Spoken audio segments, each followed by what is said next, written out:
to me building another car in automation. Today we are building an SUV.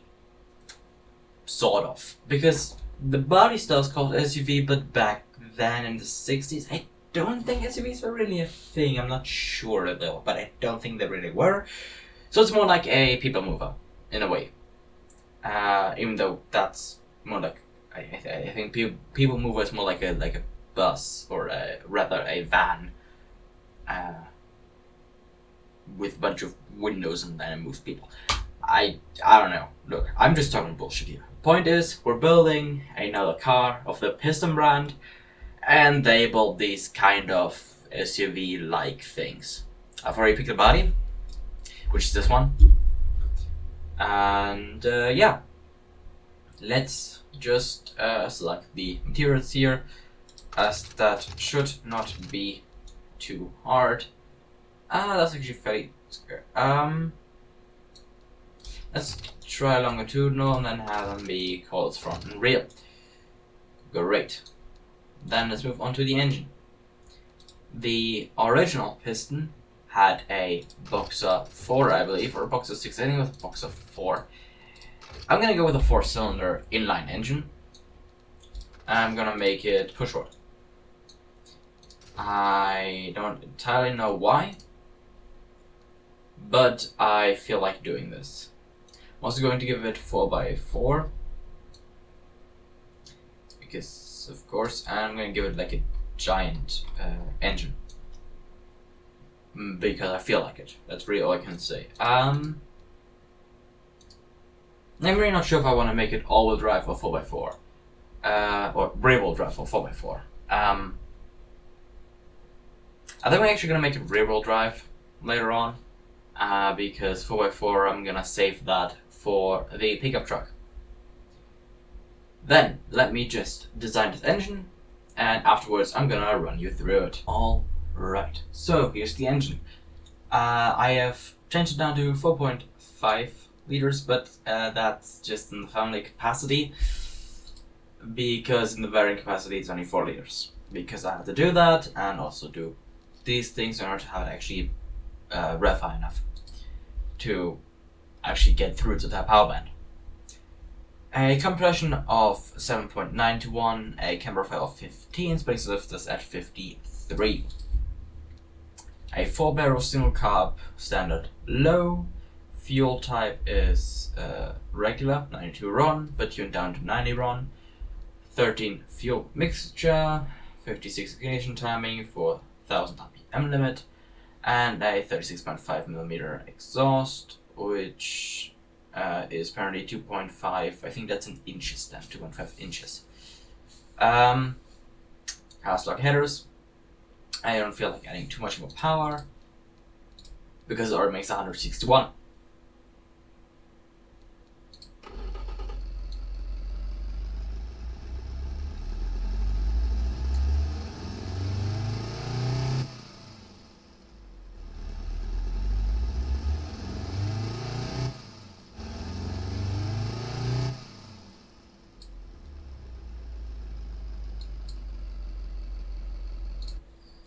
It does sound quite nice though. I'm gonna have to look. If it has too much wheel spin, I'm going to see if I can just make it smaller to reduce the power. Now, yes, that's the van, that's the weird ass pickup truck. So this is the one we're using. Like I said, rear-wheel drive. It's going to. I'm gonna give it an automatic 3-gear. Actually, no. Manual 4. Maybe in the 70s I'll have this thing be automatic. For now, top speed 196. Holy jeebus. Spacing, see if I can actually increase that. Let's go an automatic lock, because I've never tried that. Well, yeah, let's just put that in there as a trial. Then I'm going to actually go and design the rest of this, or build the rest of the vehicle off screen, and then I will just run you through it again as it allows me to just sit here in silence and think without it being boring for you guys. So I will see you once I've designed or built the car design and comes afterwards. We're back with well, the car. It still has longitudinal rear-wheel drive, manual, 4-gear box. Top speed is 198. Actually, no, but I use that in order to help with the wheel spin, which this thing actually doesn't have any wheel spin. That makes it a first. Well, actually, I think Falcon also doesn't have any, but that thing doesn't have any power. Oh, well, not enough power. Automatic lockers, again, what I put in. For the wheels, we're using cross-plies on utility, and they're quite large. This thing is kind of like a weird mixture of off-road and other things, which fits for a early attempted SUV. I had to give this thing solo disc brakes in the front, because the drums didn't cut it. And in the rear itself, the drums, which are actually surprisingly small, but it works. Huh. That's interesting.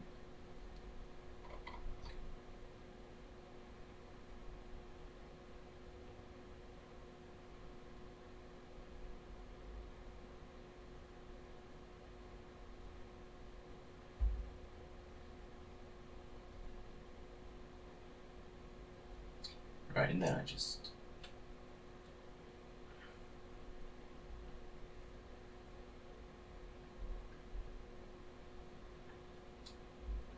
There we go. Okay.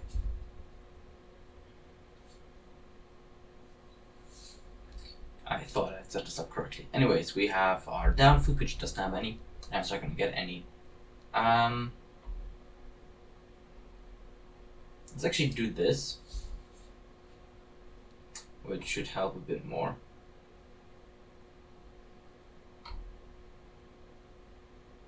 There we go. Then yeah, it turns out all these bodies are convertible, but you know, it's like this entire roof part would just be able to be pulled off, which is weird, but oh well. It is what it is. So it's 8 seats, and I made the interior kind of premium.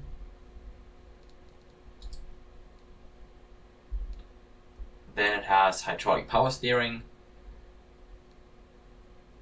and I made it a bit heavier actually, just to help with comfort and reliability. The engine is moved further back to help with, you know, it has rear-wheel drive.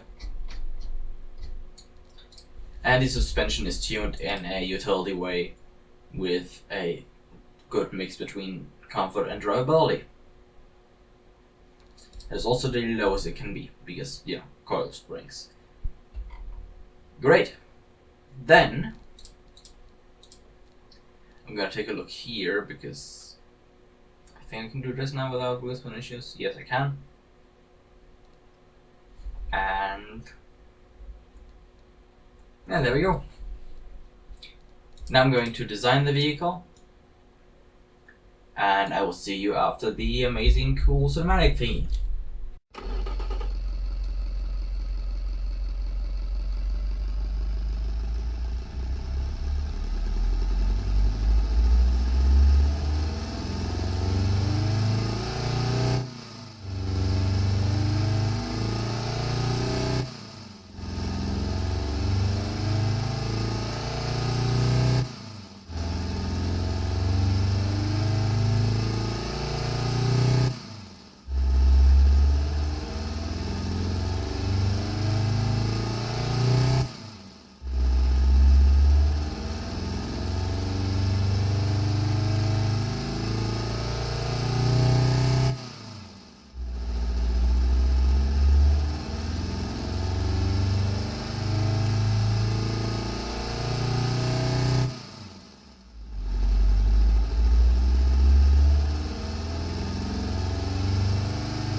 Right, here it is, the Piston 624161.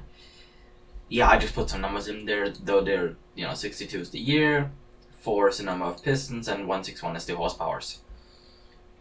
Horsepower. Horsepowers? Horsepower. Singular, I think. Anyways, the front. Not much to say, you know, grill, lights, daylight running lights. Push bar. Yeah. But we have an official in-game badge now, which is nice because I don't have to rely on a mod. The side. What is there to say? And the rear is a bit over-designed, as with all my cars. But I still like the way it looks. So yeah, there we go.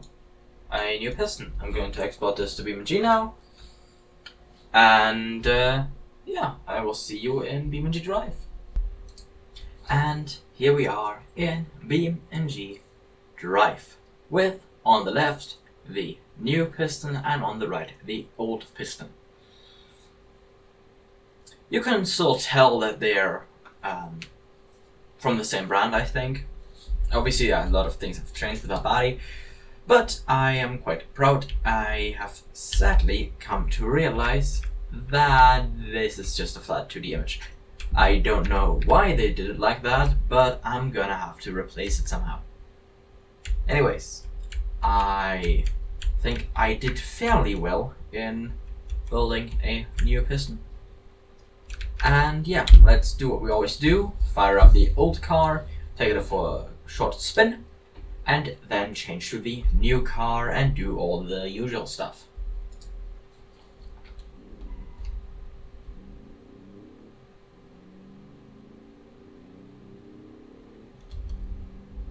Well, it certainly has a lot of issues getting up to speed because, yeah, this thing had a really tiny engine. I forgot about that, actually. I guess all cars until now have become more powerful than the previous versions. Which, you know, is fine. I'll see what I can do in later seasons to kind of balance that out again.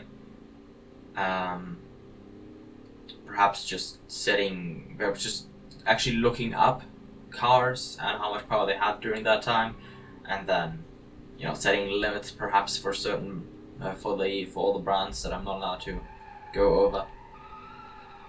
Though we will have one underpowered car, of course, which will be the new Gran Turismo, which will get a new name, and you will see that when we get to that episode. Now, I'm gonna say that the piston's actually quite nice. This thing drives surprisingly well. Had pretty strong brakes it seems though. But yeah, I do like it. Then let's turn off its engine, head over to the new piston, start the engine, and go. Now, this one has the automatic diff lock, so we'll see how that one drives with that. Apparently it can be quite unpredictable according to the tooltip, so we'll see. Also, I forgot to move the wheels further outwards after doing that. I'm gonna do that real quick after taking it for a short spin.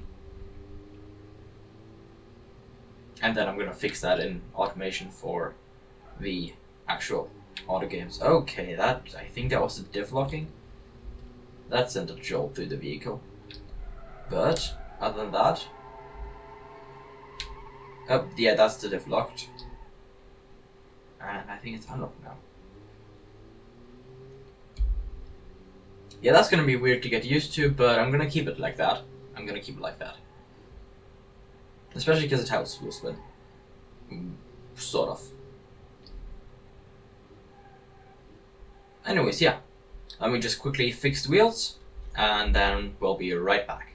Right, there we go. I have added 0.05 meters, I think is what that is, to the front end rear wheel offset, which makes this look a lot better. I don't even know how the fuck I didn't realize earlier. Now, let's actually go and do all the usual tests that we do.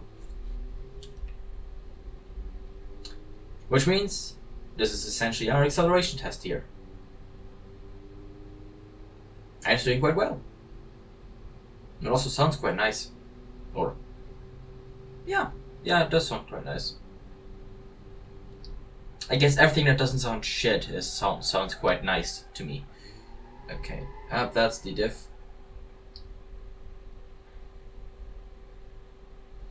Well, it can climb stuff. Again, this is the really weird mix of a standard family vehicle mixed together with a off-road vehicle. So, yeah. I'm not really sure what it's supposed to drive like.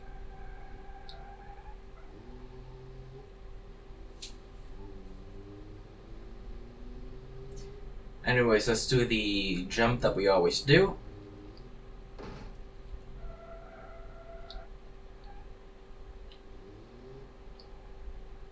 There we go, there we go, there we go. And then let's head to the water to see how it handles that.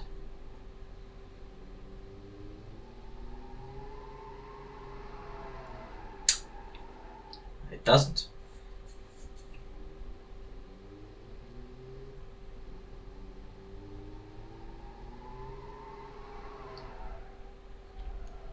Well, we tried. Let's head to the dirt and see how it deals with that. Also, it's quite slidey when it wants to.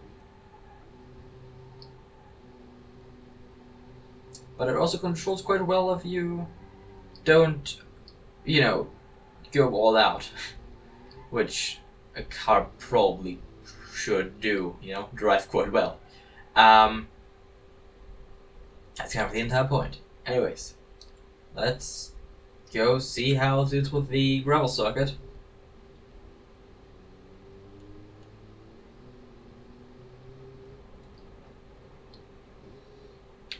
I mean, I have utility wheels on here, which I think should be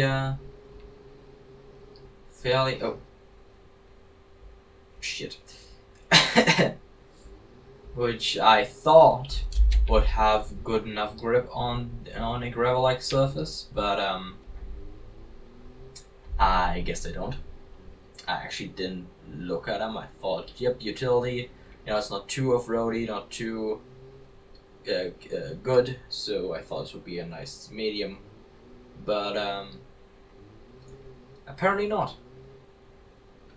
Perhaps I should have gone with hard long lives, but that would have maybe put it too much towards off-road. Actually, now that I'm actually driving here, not just spinning out, I think these actually are good enough for for what I wanted them.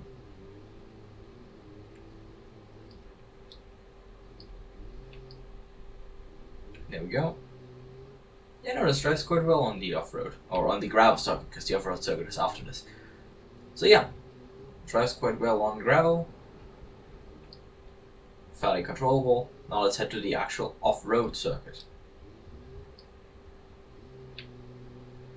Around the corner, that actually looked quite nice. Around the other corner. Or not. Thank you for just stopping like that. I thought I could get her to roll further to the right. I did not. There's also a bit of lag, which is because I'm rendering the previous episode in the background. Because I should have probably mentioned that at the beginning, but I'm gonna be on vacation. I'm actually gonna be gone by the time this video goes up on Sunday. Next Sunday from me right now. I'm gonna be gone for 2 weeks, so I'm gonna have to make 4 episodes. One for the Sunday where I leave, one for the first week I'm one for the Sunday of the first week I'm gone, one for Sunday of the second week I'm gone, and then another video for the Sunday after I'm back, because I don't think I'll have the motivation to actually make a video right after coming back. I just lost the every single bumper on the vehicle. Anyways, point is, there's gonna be a bunch of pre-recorded episodes. But hey, at least I'm actually gonna have a good uploading schedule for once. So you can look forward to that. Now, getting back to the car, it dealt with the off-road circuit fantastically. Is that a word? I think. Anyways, point is, it dealt with it quite well. So now let's head over to the handling circuit to see how it deals with that. Also, let's take this dirt banking here. No, at least try to.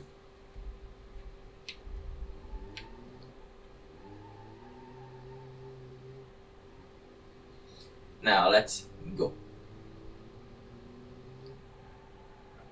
Oh, bonk. Bonk. Yeah, perfect. Oh, I think we have a bit of a... Yeah, I fucked the steering. Let's just retry this. And hope that I don't fuck it up royally this time. I'm also only resetting because we are right at the beginning. Usually I would not reset on this, seeing as it's not an actual time trial thing, and more like just to see how it handles.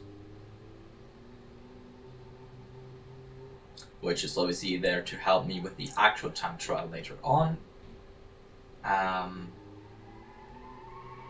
Yeah, if I go on dirt, it's not gonna handle well. Who would have thunk it? Oops. But I think it also has issues with just the rear stepping out during tight corners. At least when I'm taking them with too much speed and the gas fully pressed down, because yeah, that's usually what happens if you do this. There we go. Okay, well, there we go.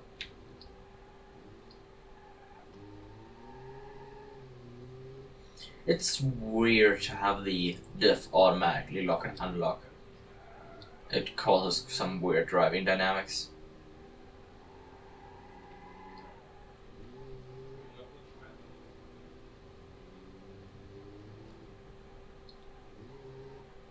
I went on the dirt again.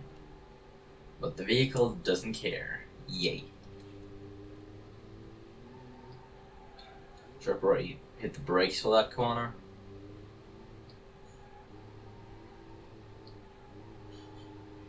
And there we go. Oh. There we go. Nailed it. Great, now let's head over to the rail circuit in order to do the full circuit run and then the time trial. I'll see you at the circuit. Alright, here we are at the circuit, and let's just go. I'm not expecting too fast of a time, or rather, well, we're not doing the time yet, just don't expect this thing to be all too fast, but it's probably gonna be a lot easier to drive than the Viper from last episode. He says and immediately spins the car. Okay, that's something to watch out for. The curbs can unsettle this car quite easily. Or I guess anything can unsettle this car quite easily. If it's a bump. That's what I meant. It's actually going quite fast here.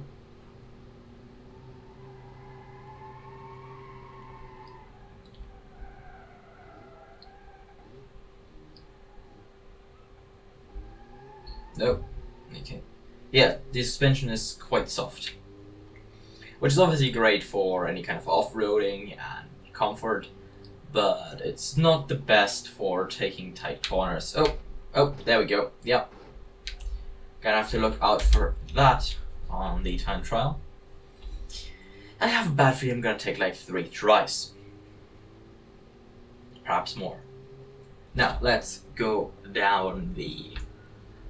I guess, would this be called the back straight? Also, I didn't do that. That's the lag and just the game being dumb and moving the camera. Anyways, I guess it's back straight and we're going 170 kph. That's quite nice. This is nice, not having to brake, just going full speed. But I'm gonna have to brake here because this corner fucking sucks. Yep, that's the diff locking and unlocking, I think, and we arrived. Perfect. There we go. Let's head back up to speed, and then we're gonna have to slam on the brakes again. Or, yeah, slam on the brakes, and then see if I can. That works surprisingly well, but we also hit the brakes too early.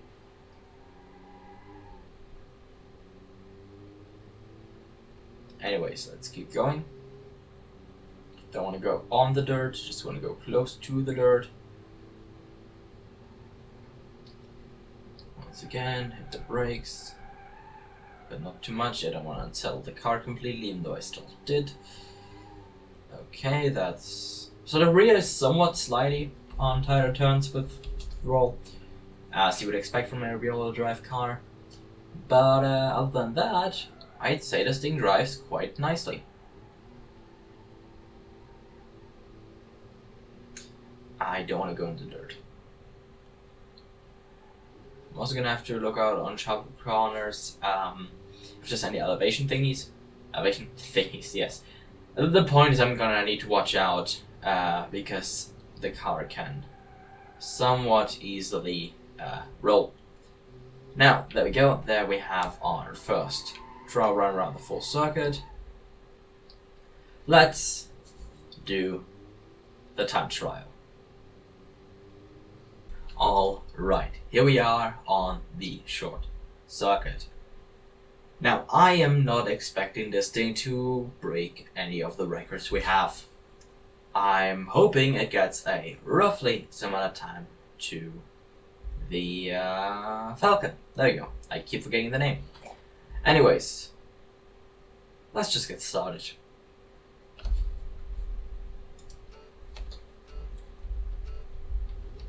Alright. Now, as you can see, this HUD actually allows you to see my steering and throttle inputs, so you can laugh at my horrible driving.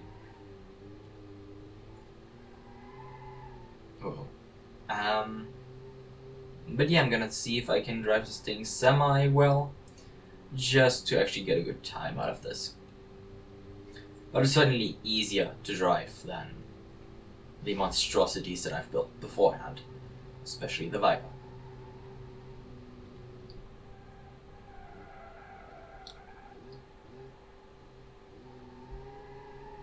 Nope, there we go. Now, I'm gonna have to make sure I don't flip the car again, because that would suck. There we go. And now let's not ruin it and the finishing part. At the last part of the track, I don't know what this is. And there goes any kind of good time I could have gotten from that. I'm still gonna cross the finish line just to get us a time. And then afterwards, we're gonna see if I can get a better time. But I'm probably not going to talk while trying to get those times. And once again, because I went in the fucking grass. I can also just throw this time away, but I'm still gonna fucking cross the line here. And our first horrible attempt at this was a 1:46.184. That is... did not qualify. Damn. Yeah, this was a horrible attempt. Let's try again, and I will show you the good lap once I get one.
Alright, this looks like another good attempt. Let's see if I can cross the line. Yes! What? What do you mean, 130? That's not the time I was just shown. It showed at 128. Or 129. That's weird. Well, let's just use this time then. A 1:30.005. Which is in last place. But still a good time. Especially for a vehicle like this, for a really heavy vehicle like this. Yeah. I'm quite proud of this one. Now, yeah, it is actually roughly the same speed as the Falcon, because the Falcon had a 129.8 and this now has a 130.0. So yeah, there's only 2/10 of a second. Yeah, I think that's 2/10 of a second. Anyways, let's just let the vehicle continue here and let's fix it up.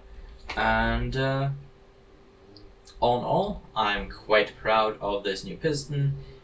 It works as how I wanted it to, and I hope you enjoyed the episode, and I will see you again next time with the next vehicle. See ya!